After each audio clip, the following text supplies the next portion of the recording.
Hello my bookish friends out there in booktube land. It's that time where I get to share with you the upcoming reading list in my Patreon community. What classics will we be diving into? So we're going to take a look at the first 6 classics we'll be looking at through January to June, and let's see what you think of the picks. Which have you read, which have you not? The first classic we'll be reading in our Patreon community is a well-known one, and I know plenty will have read it already, but if you've been part of our community, you already know that to start really reading is to start rereading. And the book we're looking at is North and South by Elizabeth Gaskell. A beautiful love story, so popular and respected by renowned writers of her day, such as Charles Dickens, who thought Gaskell was wonderful.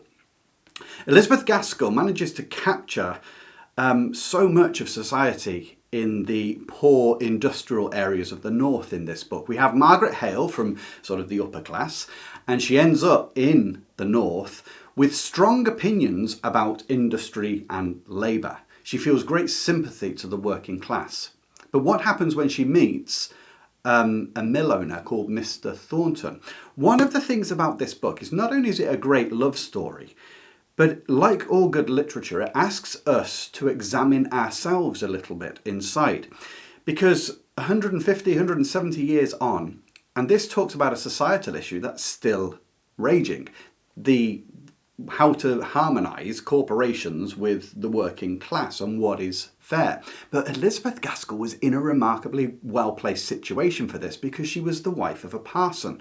Now, that meant she used to visit the working class. She went to visit the poor. She understood all of the difficulties they were enduring, but she also was able to go and mingle with those who ran the factories and industry.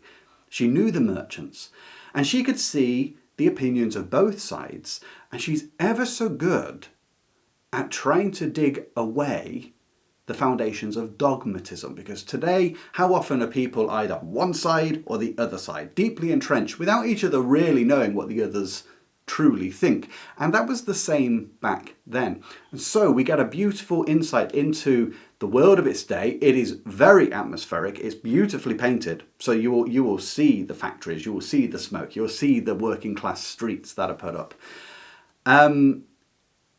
But you get to see the mill owner in Mr. Thornton, you get to see the mill workers and their families and the difficulties they go through.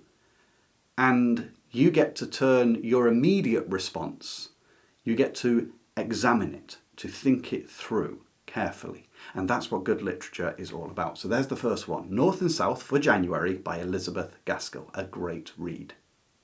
Now, if the first book was a book that many people are likely to have already read at least once, the second book, I would hazard to guess, is not the case. It's one that may be overlooked, and yet, what an amazing book. I mean, talk about heartache and searching. We're talking about Effi Briest by Theodor Fontane, a German writer. Now, Effi Briest, this is set again in the later stages of the 19th century. Effi is married to a rather cold and unreasonable and boring chap called Innstetten, and obviously that leaves a void and a hollow in your life. It makes life quite hard.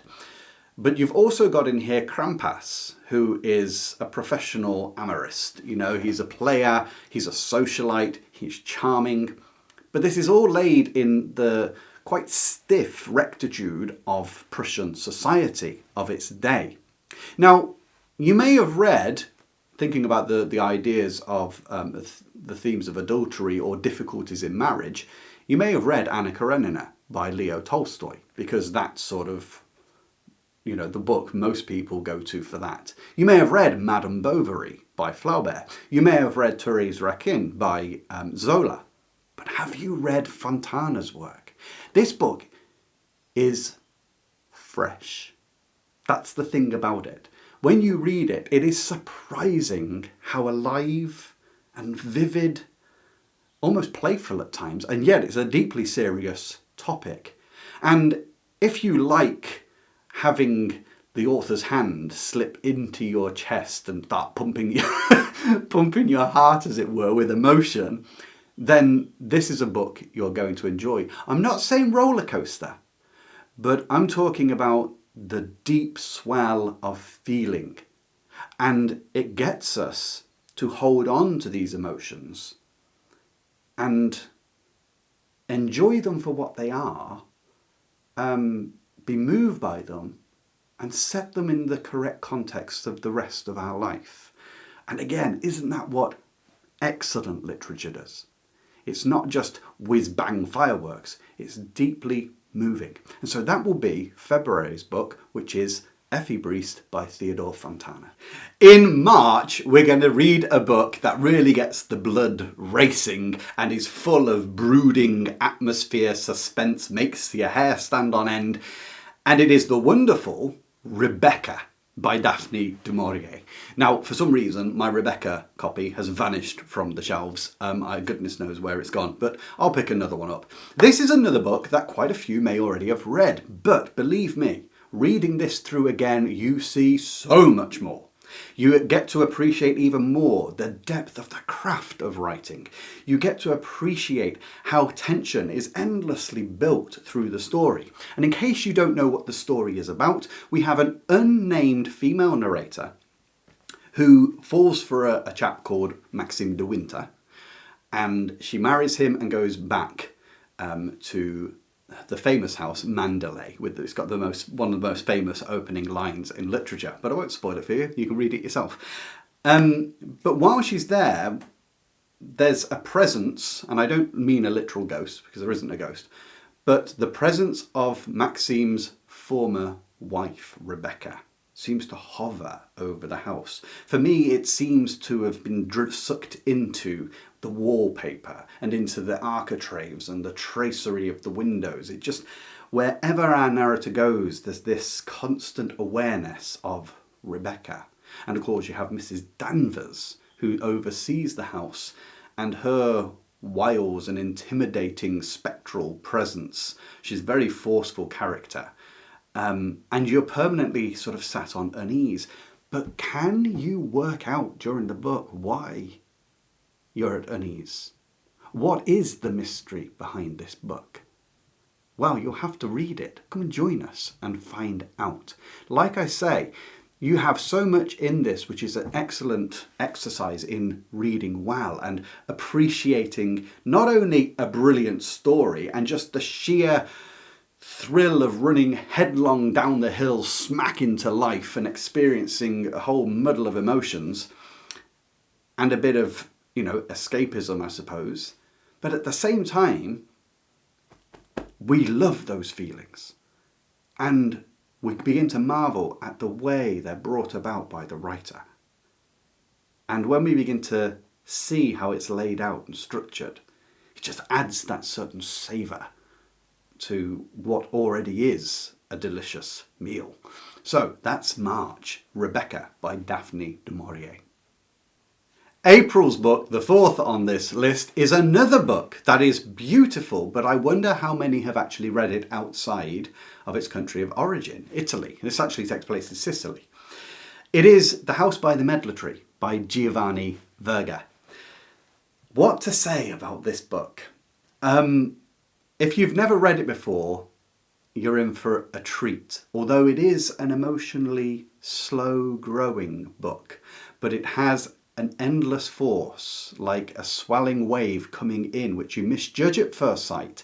And then by the time it reaches the beach, it's taller than the wall that blocks the water from coming in. So in this book, imagine yourself in a Sicilian village. Your survival, your income comes from the sea. It provides for you, it tests you, it judges you. And by that sea, there is a house next to a medlar tree. In it lives a widower who's living with his son and his son's wife and their children. This book is extremely intimate in realism. You think of that earthy feel that Steinbeck gives you, that sense of place, but also the clarity of place that comes from someone like, say, Zola or from Balzac. If you love books where the place feels like a character, then you'll enjoy this book. Every tide brings something new in, as in it brings in love, it brings in debts, it brings in pride, it brings in profits.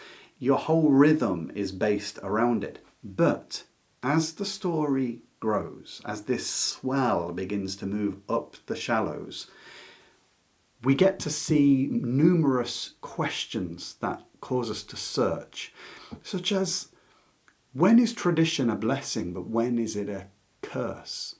How much do you owe to your family? This book, honestly, sinks you don't even feel it. It sinks its claws into you ever so slowly.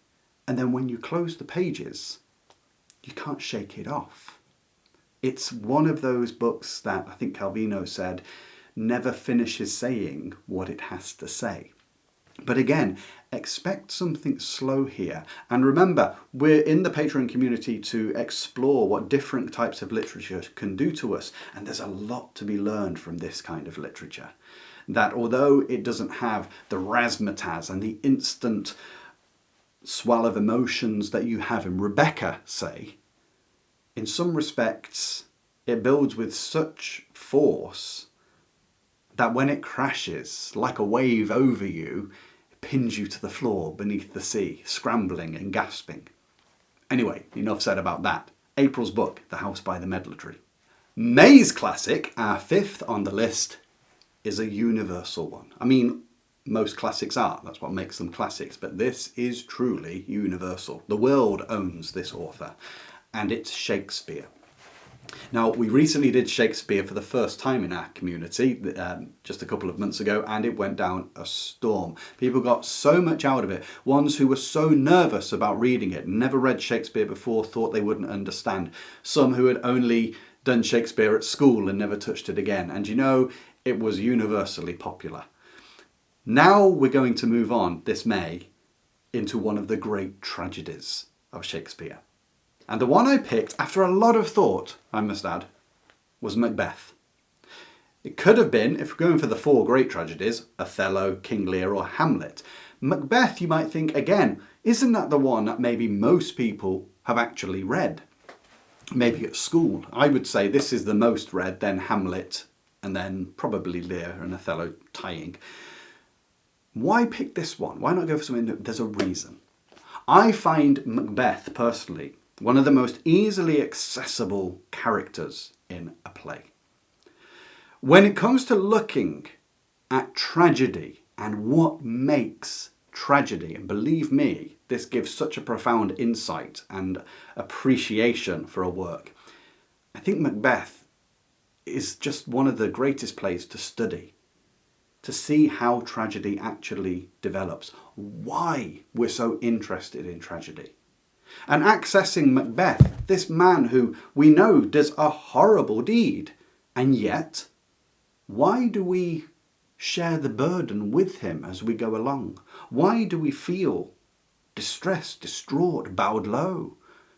How does Shakespeare, through the craft of language and metaphor and rhetoric, get us to just feel more of ourselves than we normally ever feel? You know, when you read, and when we go through this together, there will be parts of this where you're going to think, I need to memorize that. I need to remember that short aspect of a speech because it captures everything. You get to see how emotions, when handled by the very best, can be stitched and wound and threaded through words, so that if you speak the words out loud, you feel the emotion pulling after them. It's an extraordinary experience. And again, we're going to look at not just Macbeth, of course Lady Macbeth is in this, and using those two characters principally, we're going to look at different ways of viewing the play. Why is a play like this timeless? I know it's becoming more popular to say it's not timeless. You know, you need to have things from your own time period. That's absolute nonsense. What Macbeth feels, what Shakespeare portrays, is what all human beings have felt from the dawn of time until now, and always will. We are a common brotherhood. We share so much more in common on the inner qualities and emotions that when you read a play like this, it will always touch you. It can always elevate you. And that's the strange thing. How does he build such massive awe, even dread, through the play? When we come away from this play and the other tragedies, but this one I find is just so good to study and is accessible, what we get is we end up feeling humbled. You know, we all hold opinions. We all think we know the best way to go about our lives. We all think we're right most of the time. We take so much for granted. And although those thoughts may not be directly linked to the content of this play, when we walk away from it, we are humbled as individuals. All of those confidences are subdued, should we say, and we approach life much more intelligently and much more thoughtfully. Now, who doesn't want that? That is magical stuff. And it's done through just the most brilliant language and the rhythm, the melody of his words. He manages to get at our minds and puts them in words, and we say, yes, that's me. Not that we've murdered a king, of course, but we understand the travails, the inner turmoil of Macbeth. All of us have been there for different reasons, obviously. So that's what we're going to look through together as a group in May, Macbeth by Hamlet. And if you've read this before, it doesn't matter. Every time you read this play, you will have a reaction to it. It only grows. It gets bigger and bigger with every reading. The sixth book on our list of classics that we'll read in the Patreon community in June is a wonderful book. It is Brideshead Revisited. What an amazing piece of work. If you've not read this, you'll want to. Imagine a great English house. Oxford days that fizz like champagne. And a friendship that's so good it opens a door for you to a world of charm and a world of ritual, and yet with muted unease. And then years later, the morning veil of war descends across a country. And all that's left is the glow and the cost of what once seemed perfect. This book is a masterclass in longing, like yearning. I love that word, that long vowel sound in it, yearning. We just straining to bring something back. You know, glitter and sparkle and laughter, and then that pointed jab of a feeling in your throat when you know the perfect night has to end. And that's what this book gives you. Its pages are just perfumed with nostalgia, that sweetest and most trance-inducing element that we have in our minds, that we can just float on for so long, that can almost cause us to stop living in the present completely, except we have to wake up and eat. You know, the questions that come out of this as well. Beauty, what is it? Why is beauty so wonderful? Does beauty make us better people? Or is it purely something hypnotic in the world that distracts us? Like the house by the Medlar tree, what about loyalty? What's the cost of loyalty? How important is loyalty? What about grace? You know, how can grace come upon a person who's never even looking for it consciously? I mentioned about the house by the Medlar tree that it's like one of those waves that seem just ordinary, but it begins to swell as it comes up the beach and has more weight behind it than you expected, and it takes you by surprise. Well, imagine that striking up against the sea wall. Imagine what the undertow is, the drag back. That's Brideshead Revisited. It's got this nostalgic undertow. It really holds on to your solar plexus and pulls you forward from down here. It's just a beautiful book. You know, if you like the atmosphere of old libraries with all their dark oaken shelves and the painted ceilings, and you like the mood of a country house, then you're going to like Brideshead Revisited. It's almost like the lyricism of Scott Fitzgerald meets the conscience of Graham Greene. You know, there's a certain, because Waugh has such a great wit and an uncanny preciseness in his observations. He just hits you between the eyes at times with conscience, but it's just covered in these beautiful rolls of language and feeling. And it's absolutely magnificent. So if you haven't read this, and this, by the way, was a very popular request in the Patreon community, which is one of the reasons I've put it on here, but also because it's quite right to put it on here. It is a great, great work. So that will be June's read, Brideshead Revisited. Well, there you go. Those are the books we'll be looking at in my Patreon community between January to June of next year. So if I can do them off the top of my head, there was North and South by Gaskell, there was Effi Briest by Fontane, there was Rebecca by Maurier, there was The House by the Medlar Tree by Verga, there's Macbeth by Shakespeare, and finally Brideshead Revisited by Waugh. That in itself is a great list of reading. And if you read, ideally with a pencil in your hand, making your thoughts as you go along, entering the conversation with an author who has seen something and wants to share it with you, you will come away a lot richer as a person, primarily more empathetic, but you'll also realise that you see the world in a much finer array of colours and texture.